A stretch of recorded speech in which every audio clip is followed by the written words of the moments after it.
kisah Al-Quran. Artinya ada sebagian dari kisah Al-Quran yang memang itu hanya mitos saja, hanya usturoh. Ya, inilah yang kemudian melahirkan yang namanya kontroversial. Melahirkan kontroversi, dia banyak dihujat oleh para ulama Mesir tanah, gitu kan, karena pandangan ini sebelumnya tidak pernah ada yang melontarkan pandangan semisal dari para sarjana atau ulama-ulama sebelumnya, gitu. Nah, dia misalnya membagi kisah-kisah dalam Al-Quran kepada tiga macam. Ya, kalian catat itu. Dia, Alhamdulillah, membagi kisah dalam Al-Quran ya, menjadi 3 macam. Ya. Pertama, ada yang disebut dengan Al-Qissah At-Tarifiyah atau Al-Qissah At-Tarifiyah, artinya kisah-kisah sejarah. Kisah-kisah sejarah ini contohnya seperti apa? Seperti kisah-kisah para nabi, ya, misalkan kisah Nabi Yusuf, kemudian kisah apa lagi? Kisah Nabi Yusuf yang misalnya waktu itu dengan Zulaikha itu ya, dengan Zulaikha. Kemudian di sana pun latar belakangnya jelas ada ya, dan ada kisah-kisah para nabi lainnya. Ya, kemudian kisah Nabi Musa dengan Firaun, ya, kisah-kisah para nabi ya, semuanya ya, ia anggap itu bagian dari Al-Qissah At-Tarihiyah, kisah sejarah yang memang benar-benar terjadi, gitu ya. Nah, dalam hal ini kategori pertama ini yang Al-Qissah At-Tarihiyah, ia mengatakan bahwa kisah ini benar-benar terjadi, bukan mitos, tapi benar-benar terjadi. Kenapa? Karena latar belakangnya jelas, kisahnya jelas utuh, alur ceritanya jelas. Nah, intinya gitu ya. Nah, itu yang pertama. Nah, yang kedua, ia sebut dengan istilah Al-Qissah Al-Mathaliyah ya. Al-Qissah Al-Mithaliyah ya, Al-Mathaliyah atau Al-Mithaliyah. Nah, ia maksud dari Al-Qissah Al-Mithaliyah ini contohnya yaitu apa? Ini ia katakan sebagai apa? Kisah-kisah perumpamaan. Ya, kisah-kisah perumpamaan. Nah, contoh dari kisah ini misalnya kisah tentang Kabil dan Habil. Kalian tahu kisah Habil dan Kabil ceritanya? Ya, ini ia kategorikan sebagai kisah Mithaliyah. Nah, kisah Habil dan Kabil ini kan contohnya gini. Nabi Adam bersama Hawa kemudian punya anak, kan ketika melahirkan itu selalu dua pasang ya. Pertama punya anak yang namanya Kabil dan Iklima ya. Kabil dan Iklima. Iklima ini punya wajah cantik, ya, punya wajah cantik. Kemudian setelah itu Nabi Adam punya anak lagi namanya Habil dan Labuda ya. Habil dan Labuda. Yang perempuan ini Labuda, yang laki-lakinya Habil. Jadi saya katakan tadi, setiap kali melahirkan Hawa itu anaknya selalu sepasang, laki-laki dan perempuan. Yang pertama tadi Kabil dan Iklima, gimana Iklima punya paras cantik, sedangkan yang kedua itu siapa? Habil dan Labuda. Dan Labuda ini wajahnya tidak secantik siapa? Iklima, tidak secantik pasangan yang pertama tadi itu, yang perempuannya. Nah, aturannya ya, sebagaimana aturan yang diberlakukan ketika hendak menikah, maka itu harus dilakukan secara silang. Tadi siapa anak pertamanya? Kabil. Berarti Kabil harus dinikahkan dengan siapa kalau silang? Dengan Labuda. Ya. Sedangkan Iklima harus dinikahkan dengan Habil. Harus silang kayak gitu. Aturannya kayak gitu. Nah, kemudian Kabil ini dia nggak menerima, dia kecewa, dia nggak terima, intinya dia merasa dia yang lebih berhak menikahi siapa? Iklimah yang wajahnya cantik itu, gitu ya. Dia lebih berhak menikahi Iklimah yang wajahnya cantik, ya intinya dia lebih berhak, anak hakku minhu gitu kan, kira-kira gitu kalau redaksinya. Nah, sedangkan siapa? Habil ini kata Habil mestinya menikahi Labuda. Nah, intinya gitu, dia nggak terima. Kemudian untuk mendamaikan itu, ya, maka Nabi Adam meminta mereka, ya, mereka Habil dan Habil untuk lebih adil, untuk lebih jelas, ya, meminta mereka untuk berkurban. Nah, siapa yang kurbannya diterima, berarti dia berhak memilih pasangan yang ia mau, gitu loh. Misalnya gini, kurbannya itu siapa? Habil ini kan latar belakangnya dia ini petani. Habil ini petani, sedangkan Habil ini peternak, ya. Habil ini adanya peternak. Nah, kemudian masing-masing memberikan kurbannya, ya. Habil ini kakaknya, dia kurban yang dia berikan itu berupa apa? Yang petani tadi siapa? Yang katakan yang petani siapa tadi barusan? Barusan yang saya katakan petani siapa? Hah? Qabil. Kakaknya ya, Habil ya. Ya. Iya, kakaknya. Ya. Habil ini ketika berkurban, dia memberikan kurban yang buruk.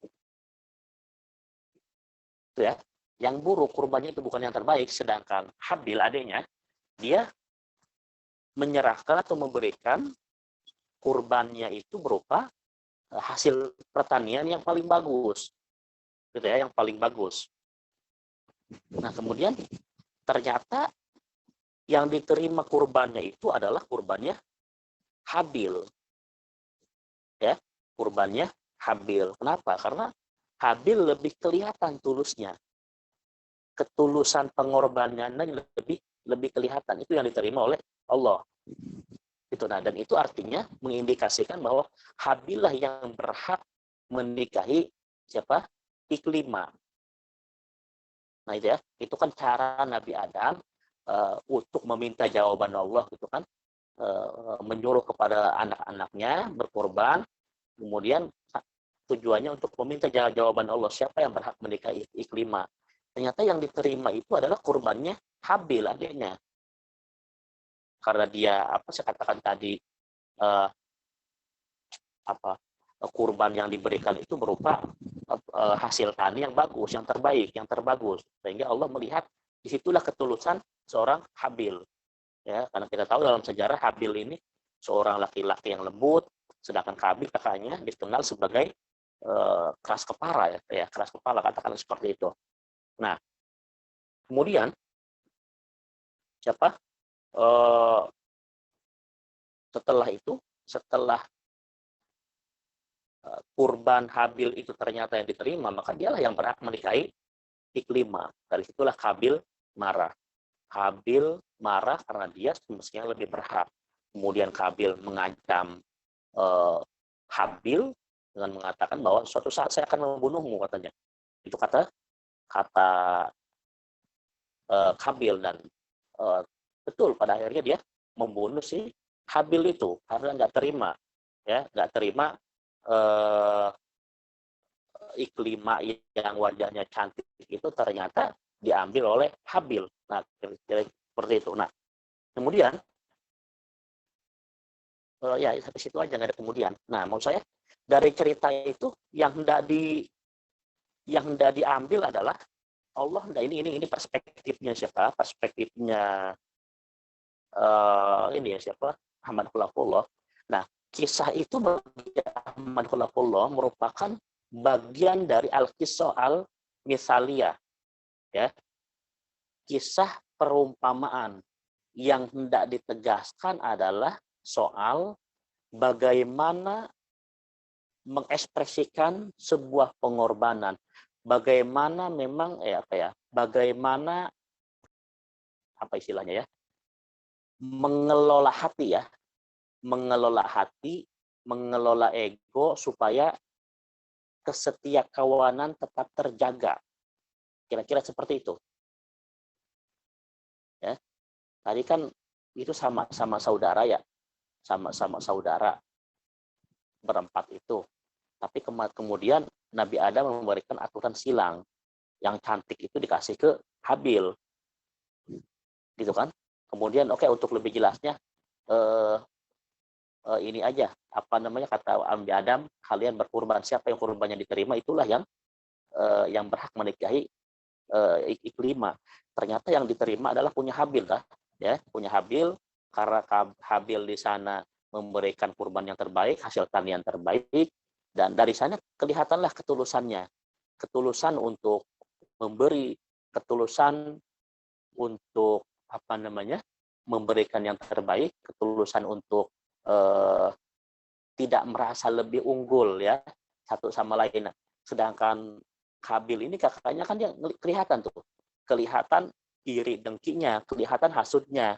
Padahal yang ngasih aturan itu adalah bapaknya sendiri. Ya, kalau Habil kan dia nggak banyak protes, menerima apa adanya. Ketika disuruh kurban, dia serahkan kurban yang terbaik, gitu kan. Sedangkan Habil ini seorang yang pendengki, seorang yang hasut, ya, dan semisalnya. Nah, dari sini kata Ahmad Khulafullah yang hendak ditegaskan itu adalah tentang bagaimana mengelola hati, menjaga kesetiakawanan, menjaga persaudaraan. Gitu ya. Bukan soal atau ya, bukan soal siapa yang berhak gitu kan. Bagaimana kemudian mengelola atau ya apa ya, menjinakkan rasa iri, menjinakkan rasa hasut. Nah, artinya apa? Kata Khulafullah yang mesti diambil dari cerita Habil dan Habil ini adalah sisi perumpamaannya, perumpamaan tentang bagaimana mengelola hati, menjaga kesetiakawanan, gitu. Nah, kira-kira seperti itu. Nah, bagi siapa? Bagi Ahmad Khulafullah, kisah-kisah perumpamaan semacam itu ya, al-qisah al-misaliyah, itu merupakan bagian dari kategori kisah Al-Quran yang belum tentu fakta atau hanya sekedar mitos, hanya sekedar contoh saja perumpamaan. Adapun yang tidak ditegaskan adalah nilainya itu. Nilai dari kesetiakawanan, nilai bagaimana mengelola ego, dan lain sebagainya. Itu sebenarnya pesan utama yang hendak ditegaskan, yang hendak Allah lempar ke kita. Nah, kira-kira seperti itu. Dari kisah tadi itu. Nah, jadi baru dua tuh. Kisah yang pertama apa tadi? Al-Qisah al-Tarihiyah. Ya, kisah sejarah, kisah yang benar-benar terjadi. Seperti kisah-kisah para Nabi Yusuf dan lain sebagainya. Sedangkan yang kedua disebut dengan Al-Qisah al-Misaliyah. Kisah perumpamaan. Nah, artinya kalau bahasanya perumpamaan, berarti yang objek yang dijadikan alat perumpamaan itu sebenarnya hanyalah sebuah mitos. Gitu ya. Nah, jadi Khalafullah mengkategorikan kisah Kabil Habil itu bagian dari mitos. Hanya sebagai perumpamaan saja. Hanya sebagai rekayasa yang memang Allah buat untuk menjelaskan atau untuk melempar pesan tadi itu. Pesan tentang bagaimana menjaga kesetiakawanan, menjaga persaudaraan, mengelola ego, menjinakkan rasa dengki, hasut, dan semisalnya. Nah, gitu ya. Nah, kemudian yang ketiga apa tadi? Al-Qisah al-Usturiyah. Ya. Kisah Usturiyah itu apa? Kisah mitos, kisah-kisah dongeng, kisah-kisah legenda. Seperti apa contohnya? Contohnya seperti Ashabul Kahfi. Ya, seperti Ashabul Kahfi, dan ada ya banyak kisah-kisah lainnya yang ia kategorikan sebagai kisah mitos, kisah legenda, kisah dongeng saja. Ya. Nah, yang ketiga ini teman-teman, inilah yang kemudian melahirkan kontroversi. Yang kedua maupun yang ketiga lah ya, karena yang dia anggap sebagai fakta sejarah itu hanyalah yang pertama, yang al-qisah, yang al-qisah at-tarihiyah, nah gitu. Sedangkan yang kedua maupun yang ketiga itu ia anggap sebagai sesuatu yang bukan fakta, terutama yang ketiga ini. Nah, bagi saya katakan sekali lagi, bagi khalafullah yang hendak Allah yang hendak Allah tegaskan dalam Al-Quran, kisah-kisah ini bukan soal, melainkan nilai atau ibrah atau peringatan yang hendak Allah sampaikan kepada umat manusia. Gitu ya. Nah, inilah yang kemudian melahirkan kontroversi. Nah, apa yang dilakukan atau apa yang dikatakan oleh khalafullah itu tentu berbeda dengan para ulama sebelumnya, para sarjana sebelumnya, di mana mereka mengatakan bahwa semua kisah dalam Al-Quran itu merupakan sesuatu yang fakta, sesuatu yang benar-benar terjadi semuanya, ya seperti itu. Misalkan ada ayat Quran gimana? Coba yang hafal Quran kan bahwa kisah-kisah itu yang in hadzal lahwal haq, atau gimana bahasanya, saya nggak hafal Quran soalnya. Coba ayatnya gimana yang hafal Quran, yang adalah hakun itu loh. Di makalah kayaknya ada, di makalah.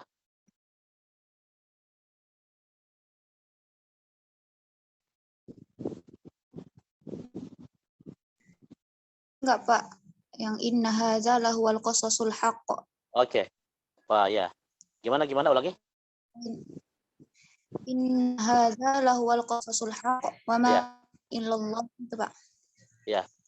Inna hadza lahuwal qasasul haq. Gitu ya, betul ya, oke. Bahwa ini ya merupakan atau sungguh merupakan kisah-kisah yang benar. Qasas itu kan jamak dari kisah ya. Sesungguhnya ini merupakan kisah-kisah yang benar. Hakun yang benar-benar ya, yang hakun yang benar, yang benar-benar. Nah, dalam hal ini apa sebenarnya makna dari hak itu? Nah, para ulama sebelumnya mengatakan bahwa sesungguhnya kisah ini adalah benar. Maksud benar di sana adalah benar secara faktual, bahwa kisah-kisah dalam Al-Quran seluruhnya itu benar-benar terjadi, bukan hanya bukan hanya sekedar legenda. Akhirnya seperti itu ulama-ulama sebelumnya. Nah, sedangkan bagi Ahmad Khulafullah, maksud hak itu, maksud benar di sana adalah benar dari sisi peringatannya. Oke, saya ingin mengambil gini, teman-teman, perhatikan sini. Ikuti logika saya. Kalian pernah mendengar ini nggak? Dongeng siapa? Maling Kundang. Legenda Maling Kundang. Pernah dengar itu nggak? Pernah, Pak. Ya, gimana itu? Itu mitos atau fakta? Enggak tahu, Pak. Kayak fakta Ya. kayaknya, Pak. Nah, itu legenda. Itu legenda kayak Sangkuriang, kayak siapa? Kayak siapa? Tadi itu Maling Kundang. Ya. Karena cerita-cerita seperti itu hanya ada dari lisan ke lisan. Tidak ada, emang kalian pernah mendengar kisah itu ada di buku-buku sejarah? Kan enggak. Para sejarawan tidak mengkategorikan itu bagian dari sejarah. Kenapa? Karena tidak memenuhi unsur-unsur sejarah. Tidak memenuhi unsur-unsur sejarah. Makanya coba kalian, ada nggak buku sejarah yang mengkategorikan kisah Sangkuriang, kisah siapa, Maling Kundang itu sebagai bagian dari fakta sejarah? Nggak ada. Itu hanya ada dari lisan ke lisan, dongeng saja. Ya, intinya apa? maling kundang itu kan intinya dia durhaka ke emak ya, durhaka ke orang tua, dan kemudian dikutuk jadi batu. Dikutuk jadi batu gara-gara dia durhaka sama emaknya. Nah, kisahnya itu bagaimana statusnya? Itu tidak fakta bagi sejarawan. Terlepas kalian mau mengaku itu sebagai fakta, itu hal lain. Yang jelas para sejarawan tidak mengkategorikan itu sebagai sesuatu yang fakta, bukan bagian dari fakta sejarah. Tapi bagaimana soal isinya? Soal pesan yang terkandung di dalam cerita itu. Apa pesan dari cerita itu, apa intinya? Pesan moral yang bisa kita ambil. Jangan durhaka sama Ya, orang tua. jangan durhaka ke emak gitu ya. Jangan durhaka ke emak, nanti kalian kualat. Gitu bukan? Gitu ya? Iya, Pak. Iya. Itu kan intinya. Jangan durhaka ke emak, nanti kalian kualat. Itu pesan intinya tuh, teman-teman. Pesan intinya. Nah, dari situ saya ingin ini saja, hanya ingin mengkiaskan bahwa Ahmad Khalafullah pun mengenai ayat yang tadi itu, inna hadza lahuwal qasasul haq. Sesungguhnya kisah ini ya benar-benar atau sungguh ini merupakan cerita yang hak, yang benar.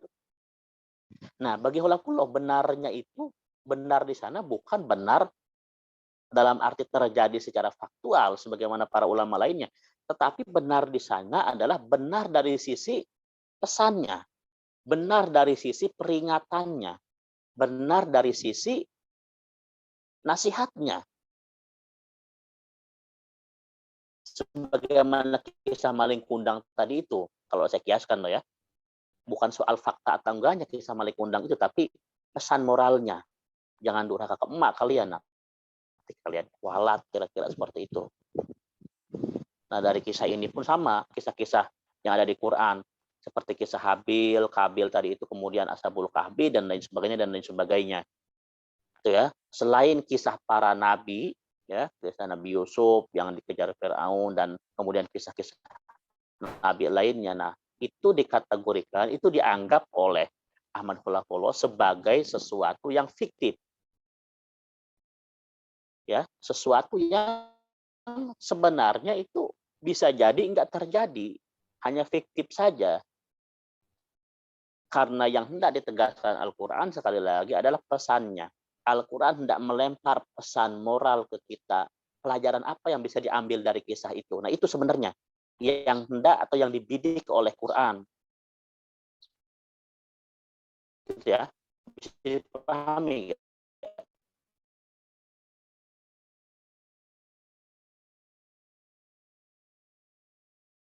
Bisa, Pak, insya Allah. Bisa.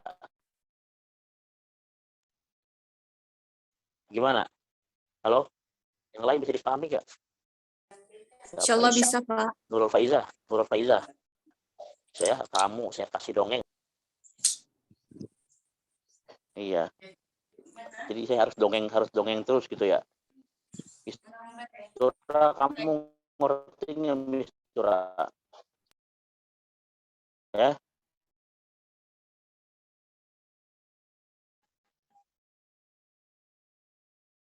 Siapa ini? Nidaul Husna. Nidaul Husna ada suaranya nggak? Enggak, Pak. Ya, kamu ngerti nggak yang saya jelaskan tadi? Insya Allah, Pak. Siapa? Muhrani. Muhrani, kamu ngerti nggak yang saya jelaskan tadi? Iya, Pak. Ya apa? Bahwa kisah menurut Ahmad Khalafullah itu bukan tentang benar tidaknya, melainkan nilai ibrah yang ada dalam cerita tersebut. Pinter. Apa yang lainnya? Nadifatul Ainiyah. Nadifatul Ainiyah. Halo. Ada nggak orangnya? Ini Zoom-nya ini ada. Orangnya ada nggak?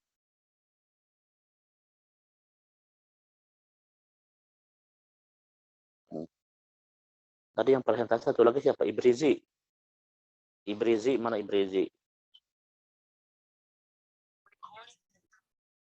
Halo? Ibrizi?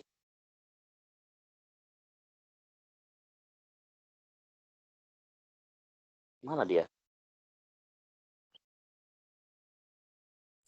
Nggak ada ya di Zoom ya, Pak? Tadi sih konfirmasi di grup itu katanya kendala masuk. Nadia, Priscilla. Oh, Ibrizi ada di sini. Ya, Nadia, Priscilla. Kamu ngerti nggak ya saya sampaikan tadi? Insyaallah, Bapak. Eh? Insyaallah. Iya, intinya apa?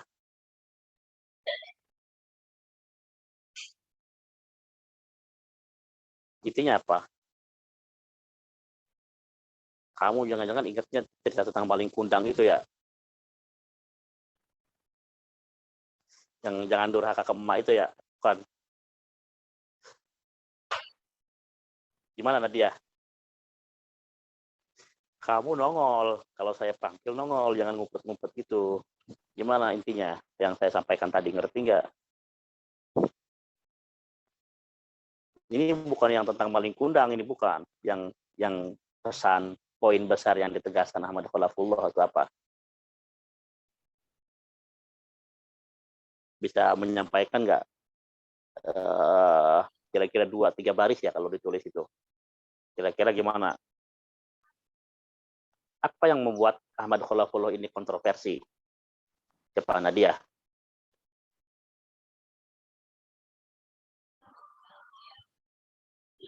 Halo? Bisa, Bapak. Ya?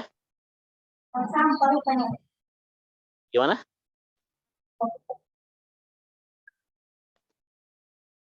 Aduh, Anda ini tanya diam aja. Tidak Nurul, tidak Nurul. Coba bersuara.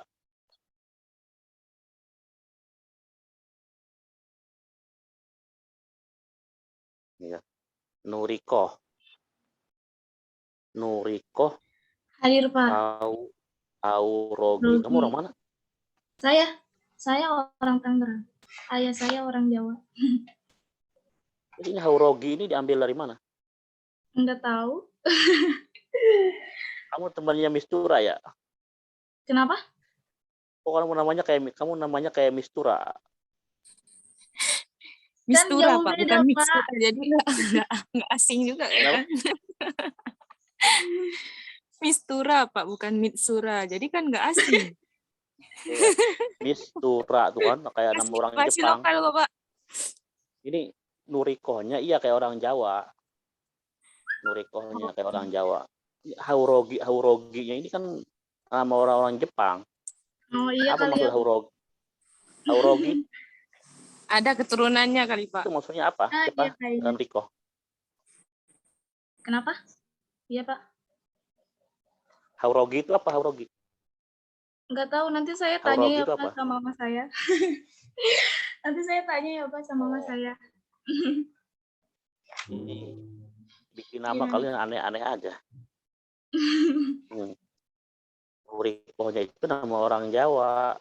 Hauroginya kok nama apa ya? Nama Jepang. Kamu mengerti nggak yang saya sampaikan tadi, Nuriko? Alhamdulillah ngerti Pak. Apa intinya? Intinya kenapa khulafullah itu kontroversi karena berbeda sama ulama sebelumnya yang bilang kalau misalnya ulama itu ya kisah dalam Al-Quran itu benar-benar ada gitu. Fakta aktualnya memang benar-benar ada, tapi khulafullah ini berpendapat kalau misalnya yang benar itu pesannya yang benar, tapi kalau misalnya kejadiannya itu mitos itu. Yang benar itu pesan dari kisahnya itu benar-benar ada gitu. Apanya yang benar? Apanya? Pesannya, Apanya benar? pesan dari kisah itu. Pesan yang ada dalam kisah itu. Ya. Kalau misalnya kejadiannya itu belum tentu ada gitu. Iya. Nah, siapa? Ahmad Khalafullah mengeneralisir nggak, memukul rata nggak bahwa semua kisah dalam Al-Quran itu fiktif? Dia memukul rata nggak? Enggak, Pak. Tadi Khulafullah membaginya menjadi 3. Yang pertama itu apa ya Pak, pokoknya saya nggak tahu bahasa Arabnya karena saya tadi kepental. Pokoknya yang pertama kisah yang benar fakta itu tentang kisahnya Nabi. Nah itu benar terjadi gitu. Terus yang kedua itu kisahnya apa itu kisah masa Iliyah, dan itu artinya berarti kisah yang Masalia. oh ya Masalia. Kisah Masalia ini Nah, terus apa mitos, termasuk kisah mitos yang dipermisalin ini objeknya itu mitos gitu, belum tentu ada kayak kisahnya anaknya Nabi Adam itu. Yang ketiga kisah tentang kayak kisah Ashabul Kahfi ya Pak, yang dongeng-dongeng kayak gitu. iya, Gitu sih Pak saya.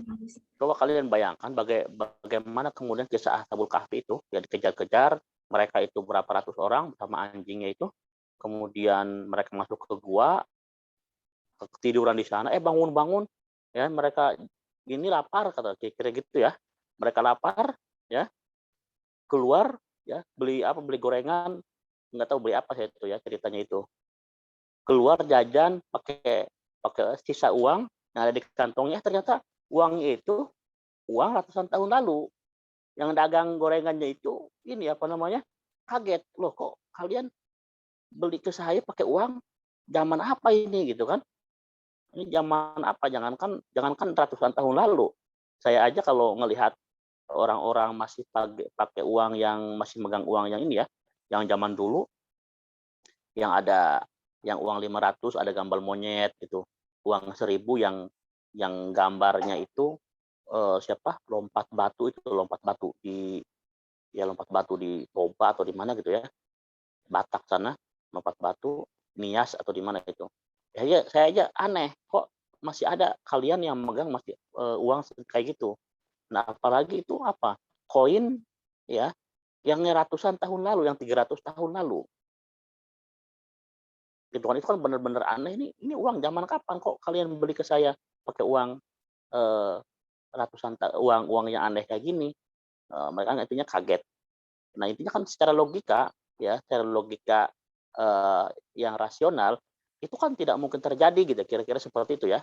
Terlepas nanti bagi ulama lain meyakini bahwa itu dianggap sebagai sesuatu faktual, bagian dari mukjizat ya, bagian dari kuasa Tuhan, tapi bagi khulafullah itu tidak terjadi, itu hanya fiktif saja. Adapun yang benar adalah pesan moral yang ditegaskan oleh kisah itu ya, bukan kisahnya itu sendiri. Nah, gitu ya, kira-kira paham semuanya ya. Oke. Nanti saya udah mengingatkan ya. Udah mengingatkan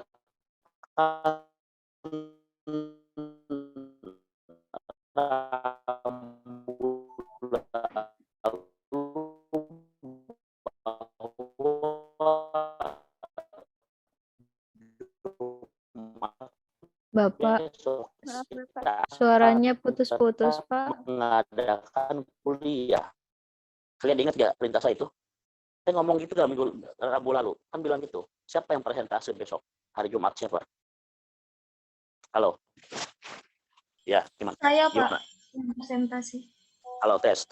Jelas nggak suara saya? Udah, Pak, udah jelas, Pak. Suara saya jelas nggak? Sekarang sudah, Pak. Ya, Tadi yang nggak jelas. siapa namanya? Nur Fadila. Nur Fadila. Saya Pak yang presentasi hari Jumat. Nuriko.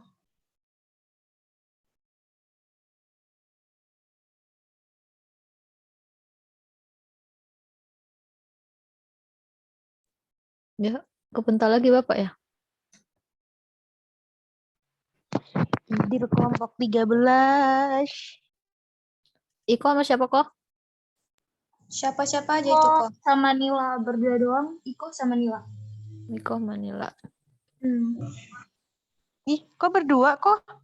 Iya. Berdua. Mau bantuin nggak?